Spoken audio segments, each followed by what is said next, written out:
Bueno, buenas tardes, bienvenidos a todos. Este es el 14º seminario del ciclo de seminarios 2020 del Instituto Patagónico para el Estudio de los Ecosistemas Continentales del CONICET en Puerto Madryn, y un ciclo de seminarios que se da este año en el marco del 50º aniversario del ex Centro Nacional Patagónico, ahora CCT CONICET CENPAT. Le damos la bienvenida a Federico Scacoliris, que es un investigador independiente de CONICET y docente de la Facultad de Ciencias Naturales y Museo de La Plata, donde realizó su licenciatura y su doctorado. La línea principal de investigación de Federico está relacionada a la conservación y manejo de anfibios y reptiles, incluyendo la restauración de hábitat y recuperación de poblaciones amenazadas. Sin más introducción, te dejo a vos, Federico. Adelante. Bueno, voy a compartir la pantalla. Dale.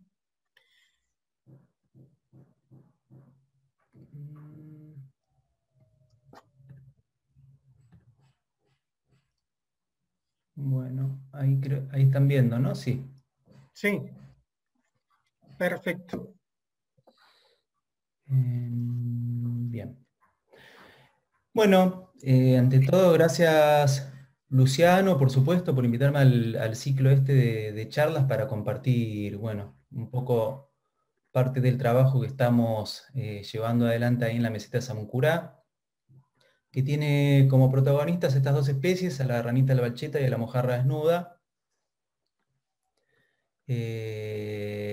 y que tiene, bueno, una visión de conservación a nivel específico, pero también a nivel ecosistémico un poquito más amplio con respecto a todo el ecosistema que forma parte de esta increíble región. Un poco a modo de introducción de lo que va a tratar y resumen de lo que va a tratar un poco esta charlita. Bueno, les quería contar que quería tratar un poquito acerca de lo que es el ciclo de la conservación, al menos como nosotros, desde nuestro equipo de trabajo lo entendemos y lo llevamos adelante. Les vamos a contar un poquito acerca de lo que es la iniciativa Meseta Salvaje, que involucra a este equipo de trabajo desde el cual estamos trabajando en la región. Y de nuevo, sobre todo vamos a hacer hincapié en cómo llevamos adelante nuestro trabajo de conservación, o sea, cómo pensamos nuestro trabajo y cómo lo organizamos. Y para finalizar un poquito de alguna manera, detallando en dónde estamos parados y cuál es nuestra visión y cómo pensamos seguir a futuro, ¿no? Entonces, esto que ven acá es básicamente una idea general y muy resumida de lo que es un ciclo clásico de conservación, que tiene básicamente, o mejor dicho, lo podemos resumir en estas tres etapas, que son evaluación. Evaluación lo podemos entender como cualquier proceso orientado a entender, por ejemplo, en el caso de las especies, cuál es su estado de conservación. Una vez que nosotros tenemos una evaluación, y en función de esa evaluación, como veremos más adelante, podemos pasar a una segunda etapa, que es la etapa de planificación, que ahí es donde nace el proyecto de conservación. El proyecto de conservación nace inmediatamente después de la etapa de evaluación, porque por supuesto va a depender de esa evaluación.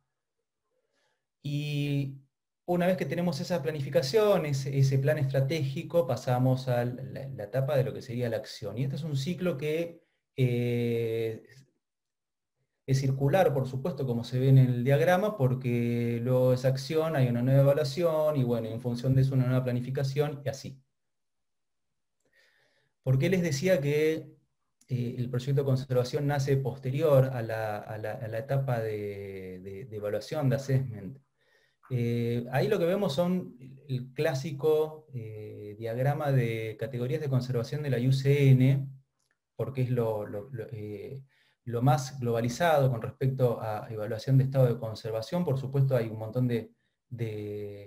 herramientas a nivel nacional también para generar esto, pero independientemente de qué herramienta se utilice, lo importante, acá con un ejemplo que todos conocemos, el oso polar, Lo importante es entender que en función de esta evaluación, si nosotros vemos que una especie cae en alguna categoría de amenaza, eso nos está representando una situación que no es lo que deseamos, una situación que nosotros queremos intentar cambiar. Y por eso, en función de esa evaluación, es que van a hacer un proyecto de conservación siempre que esa evaluación nos esté indicando que hay una necesidad. Porque por supuesto, si nosotros hacemos una evaluación y vemos que la especie cae en una categoría de no amenaza, es como que no tiene sentido en términos de prioridad iniciar un proyecto de conservación. Por eso es que quería aclarar este punto de antemano. Siempre previo al proyecto de conservación está la evaluación, ¿no? Y la evaluación es la que de alguna manera nos dictamina la necesidad de empezar un proyecto de conservación y la urgencia, por supuesto, en relación a la categoría de conservación que nos está indicando esa evaluación. Entonces,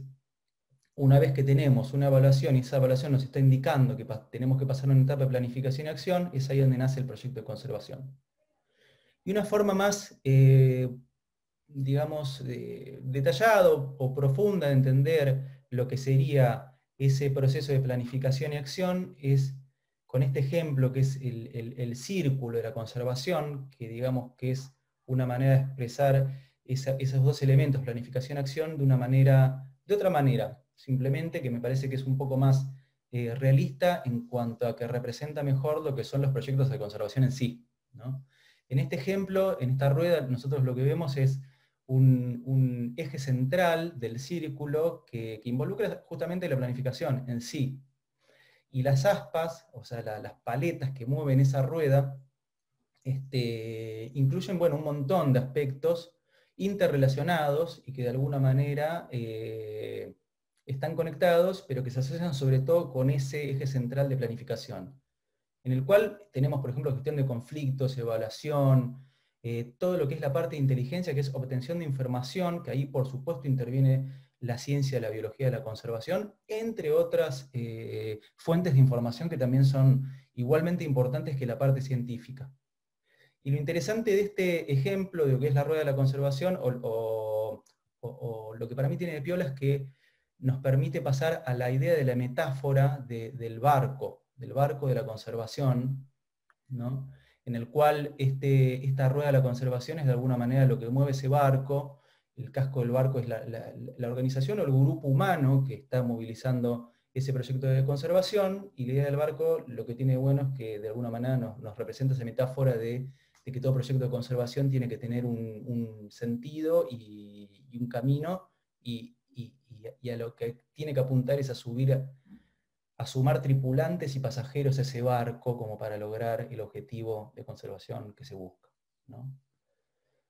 Entonces, con esto en mente pasamos, les paso a contar un poco de qué trata lo que estamos haciendo en Meseta Samuncurá. La Meseta Samuncurá, en el año 2011, cuando iniciamos a pensar este proyecto de conservación en Meseta Samuncurá,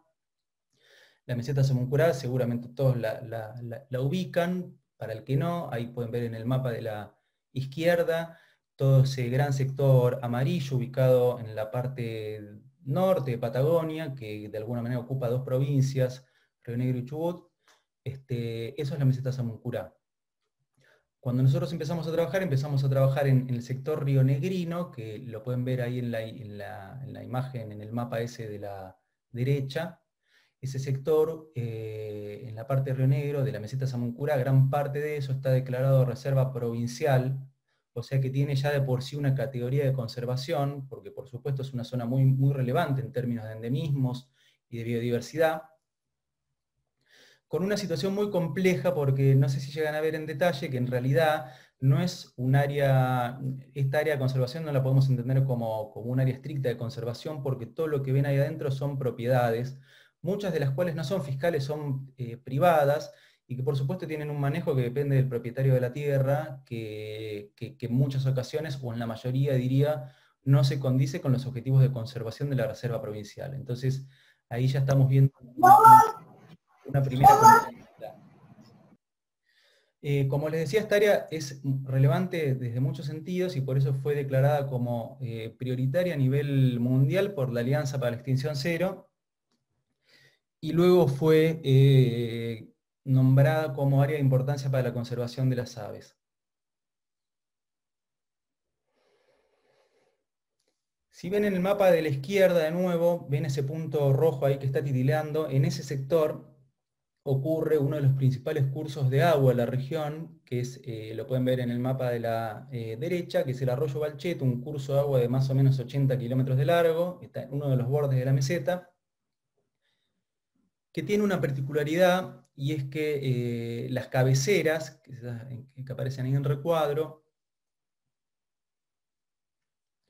es estas que ven acá, es un paisaje realmente muy lindo. Esas cabeceras del arroyo nacen en surgentes termales que van entre los 18 a 26 grados centígrados, lo cual es poco común en un arroyo patagónico, porque mantienen aguas templadas todo el año, incluso en invierno.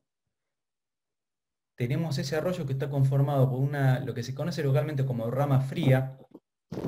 y rama caliente. La rama fría no es fría, mantiene una temperatura elevada de 18 a 22 grados centígrados, y la rama caliente es un poco más elevada aún.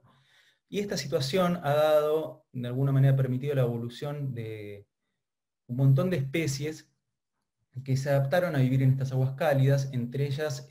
bueno, la ranita albacheta y la mojarra desnuda, dos de las protagonistas que vamos a hablar ahora,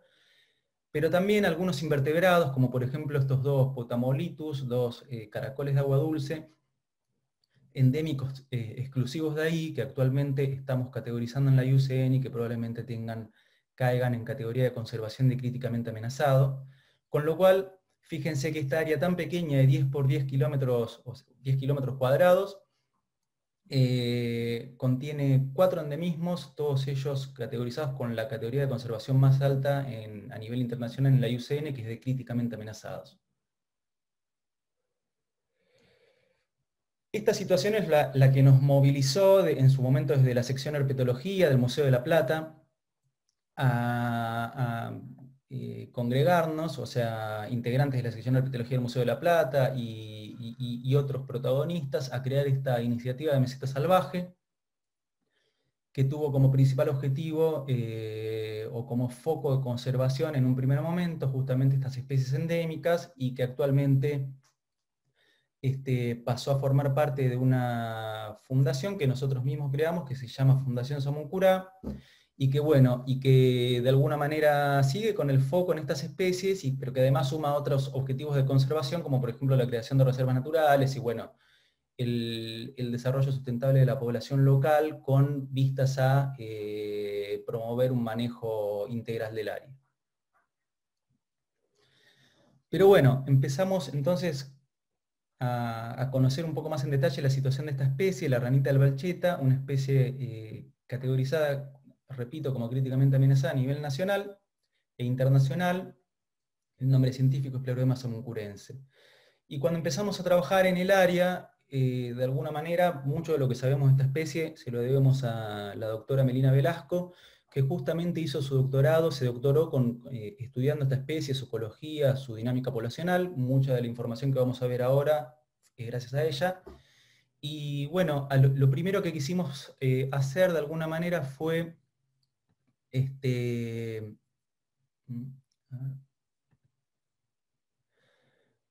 entender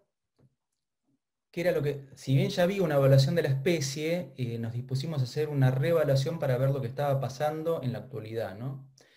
Y la primera pregunta que surgió de esa idea de reevaluación, que es la pregunta que nos surge siempre que empezamos a trabajar con una especie amenazada, es cuántos hay en dónde, o sea,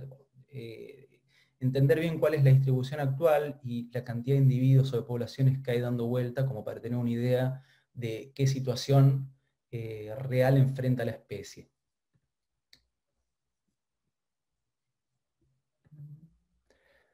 Esta era la situación en 1960, cuando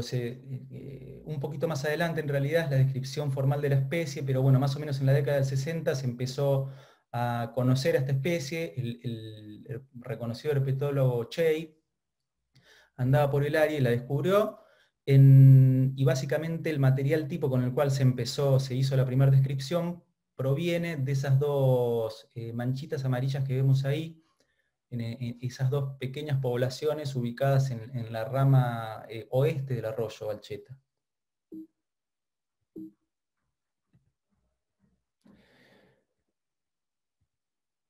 en el año 2006, la licenciada Cecilia de Minich, también trabajando en profundizando algunos aspectos de la ecología de esta especie, encontró nuevas poblaciones localizadas más o menos muy cercanas a estas otras, y ya en el año 2013, en el marco de la tesis doctoral de Melina Velasco, pudimos descubrimos las poblaciones más grandes de la especie que estaban localizadas en la otra rama, en la rama caliente del arroyo, pero lamentablemente observamos también que dos poblaciones que habían sido previamente descubiertas tanto por Che como por Cecilia de Minich ya no se hallaban en la naturaleza, se habían extinto. Cuando hablamos de extinción estamos hablando de extinción en un contexto metapoblacional. Estas poblaciones, desde el año 2013, que más o menos 2012, 2013, que empezamos a hacer la evaluación esta más exhaustiva, hasta el 2020, pudimos ver que habían desaparecido básicamente y que bueno, que representaban poblaciones inviables. Como resultado, digamos, lo que tenemos acá son 7 poblaciones presentes, pero aisladas entre sí, o sea, no hay una conectividad de hábitat conectándolas, y 2 poblaciones que se habían extinto en términos metapoblacionales. Así que bueno, la siguiente pregunta que nos surgió es por qué se habían extinto estas 2 poblaciones, o sea, cómo ocurrió esta situación que estamos viendo, esta foto que estamos viendo actualmente, cómo se desarrolló, cómo llegamos a esto. Entonces nos preguntamos qué había pasado con esas 2 poblaciones en rojo que se habían extinto. Esas que están ahí titilando. Y lo que pudimos establecer de alguna manera, lo que vimos fue una sincronicidad entre un cambio del manejo de los sectores en los cuales se hallaban estas poblaciones. Capaz me faltó decir que la ranita albalcheta es una especie con hábitos casi exclusivamente acuáticos, o sea, se la encuentra en el agua y a lo sumo en la orilla, no tiene el comportamiento, por ejemplo, de un sapo que se desplaza por tierra o que es como un verdo en zonas más secas, solo se la encuentra en el agua. Y lo que habíamos visto en estos 2 sectores donde habían desaparecido estas poblaciones fue que los propietarios de la tierra habían iniciado acciones de manejo en el cual habían sumado al ganado, sobre todo vacuno, más cabezas, y bueno, el consiguiente impacto sobre un hábitat muy reducido como son las cabeceras del arroyo, porque imagínense que las vacas, además de alimentarse de la vegetación costera y acuática, pisotean y remueven todo.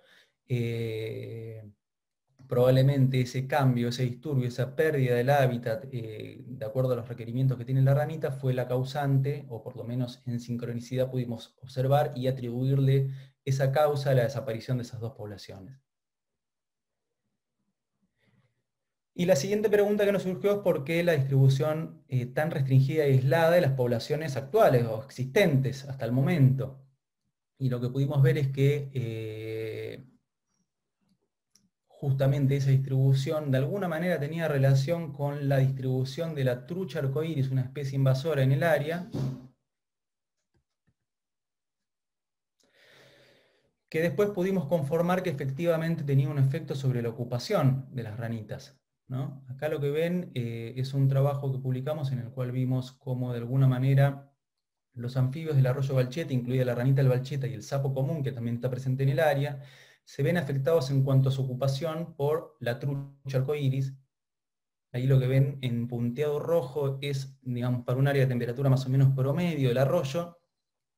la diferencia en la ocupación por debajo del 0,1% en sitios con truchas con respecto a una ocupación de más del 0,5% en sitios donde la trucha no está, y lo mismo para el sapo común, un poco menos evidenciado. Entonces con esto pudimos confirmar de alguna manera que la presencia de truchas está afectando a la ocupación de anfibios en el arroyo Balcheta y a esta especie en particular.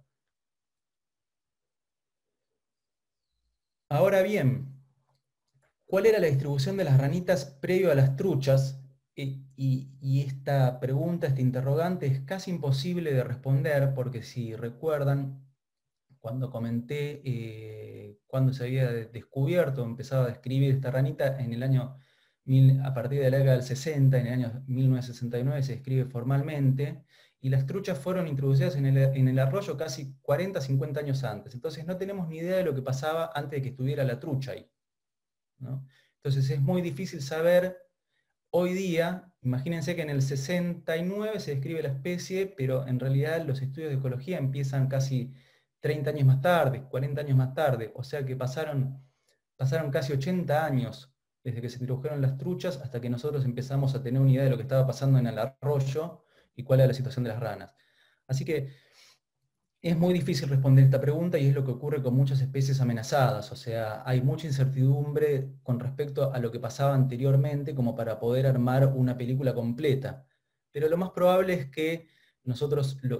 de alguna manera, a lo que nos fuimos acercando, fuimos viendo que muchos hábitats que hoy están ocupados por trucha en realidad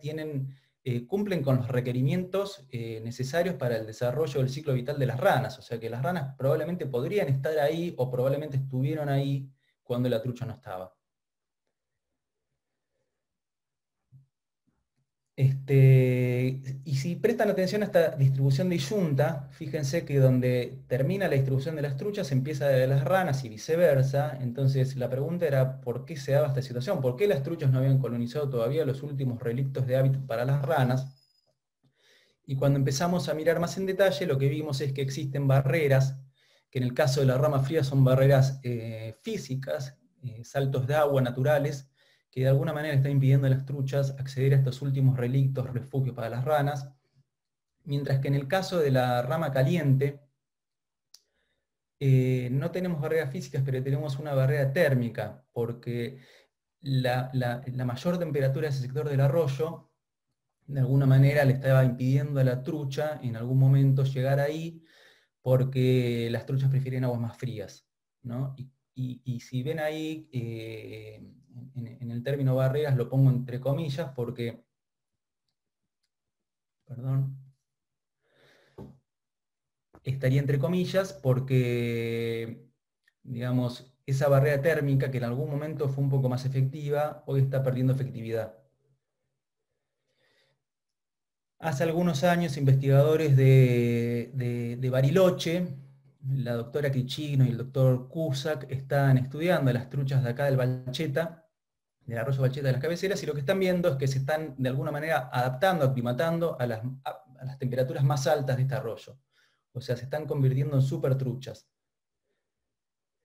Y nosotros esto lo pudimos confirmar al ver que en sectores donde antes no había trucha, cada vez es más común o cada vez más frecuente encontrar sectores en pozones o en determinados sectores donde las truchas empiezan a aparecer cada vez con más frecuencia. Eso significa que están de alguna manera bancándose más las temperaturas elevadas del sector del arroyo, con lo cual las barreras térmicas están dejando de ser barreras en sí, están dejando de funcionar. Imagínense el efecto que puede llegar a tener esto sobre las poblaciones más grandes de ranita del Balcheta y de mojarra desnuda. De hecho, en uno de estos sectores, en ese en particular, Hernán Povedano y Sofía Quiroga, sobre todo, encontraron hace algunos años en un pozón estas truchas, la trucha arcoíris, y bueno, las removieron de ahí y cuando las abrieron vieron que tenían varios individuos de mojarra desnuda, o sea que estaban predando sobre las mojarras desnudas y probablemente también sobre las ranas. Esto me da pie para pasar a contar un poco la situación de este otro protagonista de la charla, que es la mojarra desnuda, Gymnocaracinus bergi, otra especie que también está críticamente amenazada y que comparte el hábitat con la ranita del Balcheta. De esta especie tenemos una reconstrucción histórica un poquitito más detallada que con respecto a la ranita del Balcheta, porque tenemos información de la década del 90 de cuando la doctora Silvia Ortubay llevaba adelante sus investigaciones en el área. Silvia Ortubay hizo su tesis doctoral sobre la ecología de esta especie, la mojarra desnuda, y ella, bueno, con distintos tipos de muestreo, incluso de manera subacuática el arroyo, y bueno, y pudimos, después charlando con ella, sobre todo la magíster Sofía Quiroga, pudimos reconstruir esto de lo que ella veía en la década del 90 en el área con respecto a la distribución de la mojarra desnuda. Sabemos que las zonas amarillas, por lo menos en todo ese sector amarillo, en algún momento hubo mojarra desnuda. Casi 30 años más tarde, cuando Sofía Quiroga empezó a desarrollar su tesis de maestría en el área, bueno, la reconstrucción, la triste reconstrucción de la foto actual nos dio este resultado, en el cual pueden ver toda esa zona roja que alguna vez tuvo mojarra y que hoy prácticamente ya no tiene mojarra desnuda. Fíjense, el grado de reducción es mayor al 50%, un 60-70% de pérdida de hábitat para la mojarra desnuda, probablemente como causada por el avance de la trucha arcoíris. Pero sumado a la trucha, para el caso particular de la mojarra desnuda, se suma unos años más tarde esta otra amenaza, otra especie invasora y exótica, la mojarra plateada, Queirodon interruptus, una especie que probablemente conozcan porque forma parte de las bolsitas de carnada que se usan habitualmente en muchos lugares. Es una mojarra con una distribución bastante más amplia y mucho más plástica. Y que nosotros, bueno, la encontramos por primera vez en conjunto con investigadores de ahí del centro de Madryn, con Cristian Pérez, de manera casi sincrónica, en este sector del arroyo que figura ahí, y luego hablando con los pobladores locales, pudimos de alguna manera reconstruir qué había pasado con esta especie, cómo había llegado al arroyo. Y resulta que en el año 2009, en ese punto que marco ahí en la parte occidental del mapa, los pobladores, los propietarios de la estancia El Rincón, una estancia famosa en el área, liberaron esta especie en el arroyo porque ellos querían tener más mojarras y bueno, ellos entendían que mojarra es una única especie y como veían que en otros sectores del arroyo había más mojarra desnuda, ellos querían tener más mojarras también en su sector del arroyo y liberaron esta mojarrita pensando que era todo lo mismo. Bueno, la cuestión que esta mojarrita liberada en ese punto, unos años más tarde, ya en el 2013 la encontramos básicamente en otra de las cabeceras y hoy día está distribuida por todo el arroyo, básicamente ha colonizado todo el arroyo, incluso sectores donde está la mojarra desnuda. Y esta es la situación que podemos ver hoy día. No sé cómo estará llegando este video, espero que lo estén viendo. Lo que pueden ver ahí es un sector de la rama caliente en el cual ven mojarras desnudas, que son las más doraditas, y mojarras plateadas, que son las que tienen el punto ese negro en la base de la cola. Y esta situación, de alguna manera, llevó a una sobrepoblación, a un aumento, a casi a que se sobrepase la capacidad de carga del ambiente. Y además de ser un competidor más eficiente, más plástico que la mojarra desnuda, comparten básicamente, se solapan en cuanto a nicho trófico, pero la mojarra plateada es más eficiente en cuanto a cría, porque cría además en el arroyo, en charcas de desborde, en un montón de ambientes más, tiene más tolerancia térmica, se encuentra en todo el arroyo. Pero además de eso, esto es un afiche que nosotros generamos en el año 2015 para dar a conocer la problemática de esta especie, y en ese entonces ya advertimos de este problema con respecto a la mojarra plateada, que puede ser portadora de parásitos y enfermedades para la fauna nativa. En el año 2017, justamente, estábamos trabajando en el campo y descubrimos que en este sector del arroyo se dio una mortandad masiva de mojarras desnudas, con una consiguiente pérdida de más del 90% de esa población, una de las poblaciones más grandes de mojarra desnuda, con lo cual se creó un comité de urgencia por parte de la Secretaría de Ambiente de Río Negro, en el cual se convocaron a diferentes especialistas y expertos, ictiólogos de distintos centros de investigación, y se llegó, por supuesto, a la conclusión, y además de los análisis, participó también el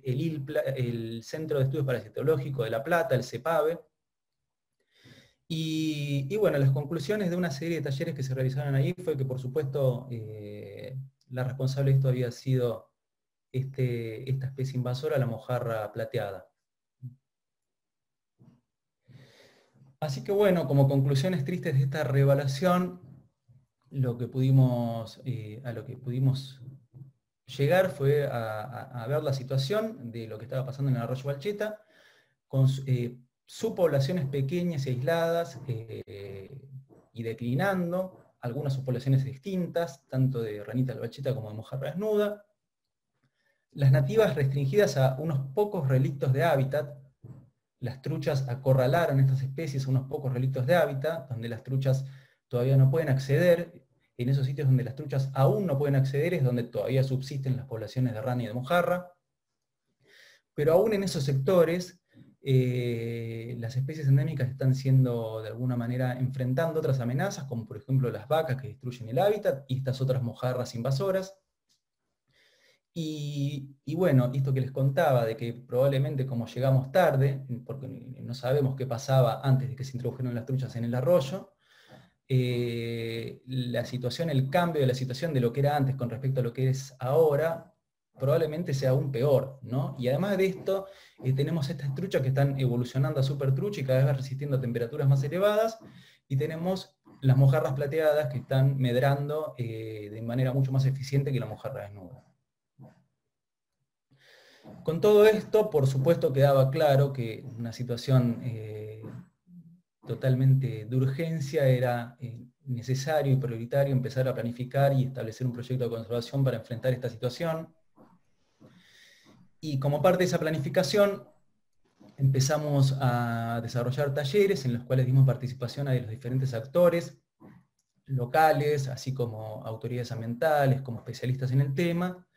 y aplicando esta metodología que probablemente muchos conozcan, el marco lógico de trabajo, también se la conoce como teoría del cambio, empezamos a hacer un conteo de todas las amenazas y los problemas y generamos esto que se da a conocer como un árbol de problemas y que permite después acceder a la creación de un árbol de objetivos, ¿no? A modo muy resumida les cuento, para el que no conoce este método, de qué trata, y simplemente se basa en, de alguna manera, en ir identificando todos los problemas que están afectando a las especies blanco, a las especies que necesitamos conservar, y ordenar esa problemática en un esquema causa-efecto, como por ejemplo, acá un ejemplo muy simple, tenemos este tipo de amenazas que están afectando al hábitat y a las especies, y eso, de alguna manera, está generando que el hábitat esté cada vez más disturbado y que las especies estén declinando. Y a su vez ese hábitat disturbado, esa declinación de especies, genera estas poblaciones declinando, que algunas de ellas terminan extinguiéndose. Entonces, si prestan atención, cada uno de estos elementos son problemas en sí, pero los podemos conectar de una manera lógica en un sentido causa-efecto. Y en función de esto, después lo que hacemos, como si fuera una imagen especular, como si fuera una respuesta a cada uno de estos problemas, lo que hacemos es transformarlo en un árbol de objetivos. Es decir, si nosotros vemos que hay amenazas en el hábitat, la respuesta a ese problema sería reducir las amenazas o quitar las amenazas del hábitat. Si nosotros vemos que el problema es un hábitat disturbado, la respuesta a eso es restaurar ese hábitat. Y si vemos que el problema es un hábitat, una población declinando, la respuesta a eso es evitar que esa población decline, que se estabilice y que pase a ser una población viable. Y con esto se establece la relación entre, básicamente, el principal problema y el objetivo al cual se quiere llegar. Por eso pasamos de un árbol de problemas a un árbol de objetivos. El siguiente paso, una vez que obtuvimos esta planificación, esta estrategia basada en este esquema de marco lógico, fue pasar a la acción, básicamente. Y para pasar a la acción, simplemente lo que hicimos fue empezar a buscar, de alguna manera, respuestas a cada una de estas problemáticas y probar distintas respuestas, o sea, distintas soluciones para cada uno de estos problemas. Ahora, desde el principio para nosotros uno de los principales o el principal problema estuvo relacionado con esta situación, con las especies invasoras. O sea, desde el inicio de nuestro trabajo en el área, nosotros lo que vimos como prioritario abordar fue el problema de las exóticas. Sin embargo, justamente este fue de alguna manera una de las acciones de manejo que fue más resistida desde el ámbito, de alguna manera, de las autoridades ambientales, pero también desde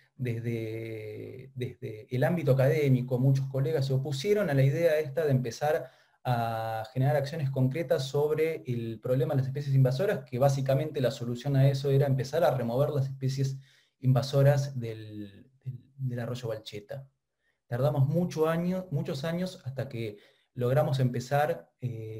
a enfrentar de manera eficiente este problema. Y por supuesto, lo que todos se preguntan es por qué, si todos entendemos que las especies invasoras son realmente un problema tan grave para el ambiente y para las especies amenazadas, ¿por qué es que hay tanta oposición al manejo y al control, a la remoción de especies invasoras? Y yo creo que en parte esto se explica por, digamos, una interpretación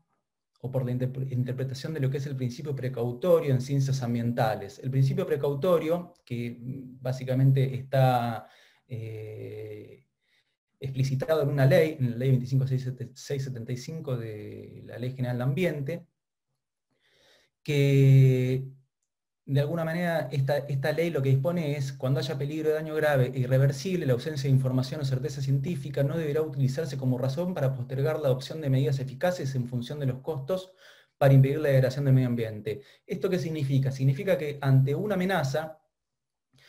lo que hay que de alguna manera asumir es que esa amenaza va a causar el peor efecto sobre las especies amenazadas, y en función de eso, independientemente de la falta de evidencia científica, actuar, ¿no? Entonces, de alguna manera el principio precautorio lo que nos está diciendo es que ante un caso de especies invasoras lo que tenemos que hacer es actuar, independientemente de que haya información científica de base o no con respecto al efecto de estas especies, porque se asume lo peor, se asume lo lógico, que es que estas especies estén generando un efecto. En este caso igualmente ya teníamos información de que efectivamente estaban generando un efecto. El problema, yo creo, que tiene que ver mucho con esto, ¿no? Con el hecho de que, si bien asumimos que el efecto puede ser el peor, la propuesta tiene que incluir medidas eficaces. Y el tema es que para la mayoría de las especies con problemáticas de conservación no existen medidas eficaces, en el sentido de que no hay medidas que estén testeadas previamente, ¿no? Porque estas especies básicamente estaban amenazadas cuando nosotros empezamos a trabajar con ellas, y hasta que nosotros empezamos a trabajar con ellas no había ninguna acción de manejo testeada sobre estas especies, con lo cual no había medidas de alguna manera que estuvieran testeadas y que pudieran aplicarse con certeza científica para resolver esa situación. Con lo cual, de alguna manera, la duda que yo creo que surge y que muchas veces impide estas acciones de manejos se resume en esta pregunta, que es: ¿cómo podemos garantizar que una determinada acción de manejo es eficaz? Es decir, que la acción de manejo, que básicamente es mejor el remedio que la enfermedad, ¿no? Habiendo tanta incertidumbre. Porque lo que surge siempre es el miedo a que la acción de manejo tenga un efecto peor que el hecho de no aplicarla, ¿no? Y yo creo que esto es lo que frena en muchas situaciones acciones de manejo efectiva. Pero por supuesto, esta pregunta tiene una respuesta muy clara, y que la da el concepto de manejo adaptativo, que justamente es lo que nosotros estamos aplicando. Y el manejo adaptativo básicamente lo que es probar a escalas pequeñas soluciones a problemas y evaluar si funcionan o no, tanto en términos del método en sí, como en términos de su impacto sobre la conservación o no de la especie que nosotros intentamos conservar. Como por ejemplo, acá un ejemplo muy concreto de una cosa que nos pasó a nosotros cuando empezamos con el programa de restauración de hábitat, que ese programa implicaba de alguna manera impedirle al ganado, a las vacas, que ingresen a hábitats que eran claves para la mojarra desnuda y para la ranita albacheta. Y lo primero que hicimos fue, por una cuestión de practicidad, probar con boyeros eléctricos, y los boyeros eléctricos descubrimos que no funcionaban porque las ovejas querían, cuando pasaban a tratar de tomar agua de ese arroyo que nosotros estábamos tratando de proteger justamente de ellas, se enredaban y tiraban abajo los cercados y no funcionaba. Con lo cual, enseguida decidimos, al ver que esto no funcionaba, cambiar por otra por otro tipo de manejo, otro tipo de cercado, y empezamos a hacer, bueno, lo que se usa para separar campos, que es cercados basados en alambre y postes, y este método sí tuvo el efecto deseado, que fue el de impedir que las vacas y las ovejas alcanzaran los sitios reproductivos de las especies. Esto básicamente es un resumen de lo que es el manejo adaptativo, o sea, a pequeña escala se prueba el método la acción de manejo, y se verifica a ver si es útil o no como manejo en sí y por su impacto para el ambiente. Entonces, una vez que hicimos este segundo tipo de cercados, lo que pudimos comprobar es, acá pueden ver el antes y el después de un hábitat sometido a presión de ganado, cuando no hay cercado y cuando hay cercado. Y fíjense en la foto de la derecha cómo se ha recuperado la vegetación, que justamente le sirve como hábitat reproductivo y como refugio a las mojarras y a las ranas. Y este fue un caso ejemplar, porque es justamente acá donde después desarrollamos esta otra acción de manejo, que fue, en este sector fue justamente uno de los sectores rojos que vimos en los primeros mapas, donde una población se extinguió, y luego restaurarlo con este método de manejo. Llevamos adelante esta otra acción de manejo, que fue la cría ex situ y reintroducción de una población de ranitas, y lo mismo, por medio de manejo adaptativo en un sector muy reducido del ambiente, pudimos comprobar después que las ranas que liberamos, ese sector que está rojo, que después se transformó en verde porque recibió ranas nacidas en cautiverio, y un año más tarde, esas ranas que habíamos reintroducido en el ambiente ya se estaban reproduciendo ahí, con lo cual pudimos asegurar que esa población se había restablecido, confirmando así que el método ese también de manejo demostró funcionar. Entonces, la respuesta a la situación es siempre el manejo adaptativo, y el manejo adaptativo justamente lo que permite es hacer frente a esa incertidumbre que tenemos siempre cuando trabajamos en un proyecto de conservación de una especie amenazada, por la falta de información de lo que ocurría previamente a lo que la está amenazando. Y este es otro método, otra acción de manejo, que después de muchos años nos pusimos de acuerdo y recibimos el aval de las autoridades ambientales para empezar a trabajar sobre las especies invasoras del arroyo. Digamos, quiero hacer una aclaración acá: las autoridades ambientales siempre estuvieron de acuerdo en que las especies invasoras eran un problema. Lo que pasa es que se tardó muchos años hasta avalarnos a realmente empezar a manejar a estas especies invasoras, justamente por el miedo de que el manejo de estas especies tuviera un efecto sobre los endemismos del arroyo. Pero bueno, después de muchos años y muchas cosas que ocurrieron en el medio, convenimos con las autoridades ambientales que urgía la necesidad de realmente empezar a llevar adelante el manejo de estas especies exóticas invasoras, y empezamos en una primera instancia con este tipo de manejo, que fue el de reforzar saltos naturales para impedir que las especies invasoras accedieran a los últimos refugios de especies endémicas, y por encima de esos saltos naturales empezamos a hacer la remoción justamente de las truchas y de las mojarras plateadas, y en eso es en lo que estamos trabajando actualmente. Así que bueno, esto es más o menos una idea general de básicamente de la situación del área y de lo que venimos haciendo. Hay mucho más para contar con respecto al manejo, pero por supuesto eso da para otra charla. Y sí, como para terminar, les quería, bueno, de alguna manera comentar un poco cuál es nuestra visión con respecto a estas especies, al ambiente en el que habitan, a largo plazo, partiendo de esta situación actual del año 2020. Esto es lo que queremos lograr para el año 2025, es decir, lograr toda esa zona amarilla de hábitat restaurado, es decir, sin especies invasoras y con los sitios reproductivos protegidos para el ganado. Y nuestra ambición para el año 2030 es llegar a restaurar toda esa porción, o sea, todo lo que sería las cabeceras del arroyo Balcheta, y con esto nosotros de alguna manera nos aseguramos y pudimos verificar a partir de modelos poblacionales que si logramos esto estaríamos asegurando